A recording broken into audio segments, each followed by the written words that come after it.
The Conversation Café approach is a simple and flexible method used to create a living network of collaborative dialogue around questions that matter in service to real work.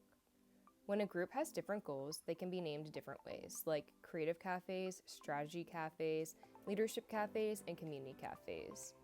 All of these cafe conversations use principles and format developed by the World Café, which is a global movement to support conversations that matter in corporate, government, and community settings around the world.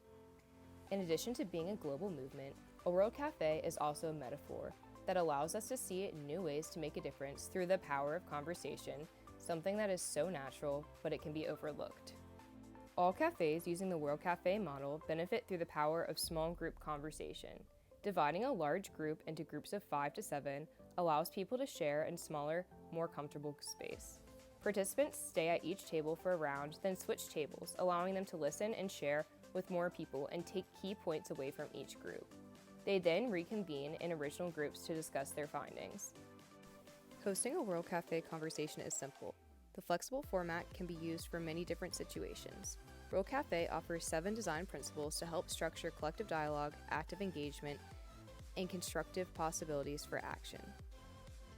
The first design principle is set the context. It's important that you pay attention to the reason why you're bringing people together and what you want to achieve. Consider asking who should be part of the conversation and what themes or questions will be most important. Next is create hospitable space. A safe space is one that is welcoming and inviting. Establish this in your initial invitation to the cafe and through your physical setup, like a casual space with natural light and tables set up randomly, like a real cafe. Also, it's important to choose the question that matters. Knowledge is a response to compelling, powerful questions. These are questions that are simple and clear, thought-provoking, generate energy, focus inquiry, surface unconscious assumptions, and open new possibilities. Carefully choosing a problem helps spark desire for conversation.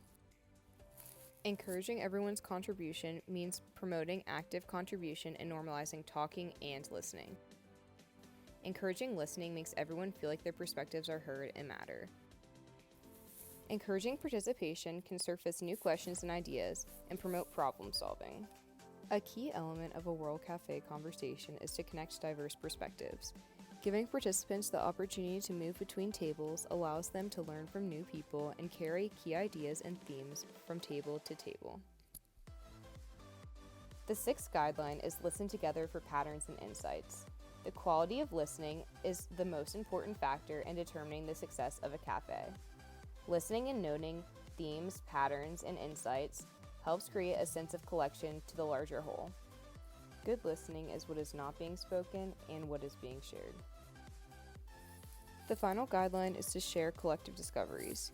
Each individual has a different experience and talks to different people during the World Café format. So first, everyone is given time to reflect on the patterns, themes, and deeper questions they have. Then everyone is invited to share with a larger group in what is called the harvest, where the pattern of wholeness should become visible to everyone. The format offered by World Café has proven success in many different settings. You now understand how engaging the structure of conversation cafes are now, but what is a way that it has been effective in the real world? One example is the Conversation Café on the architecture of international environmental governance. The session invited 44 stakeholders and experts from all over the world to discuss thought-provoking questions like, what are the strengths and weaknesses of the current architecture of international governance? And what are some key issues in transforming the architecture and international environmental governance? The Conversation Café started with opening remarks from an expert in the field.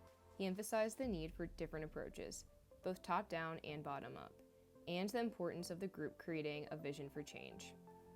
Participants rotated tables for a few rounds, learning from different people with a wide array of experience and perspectives.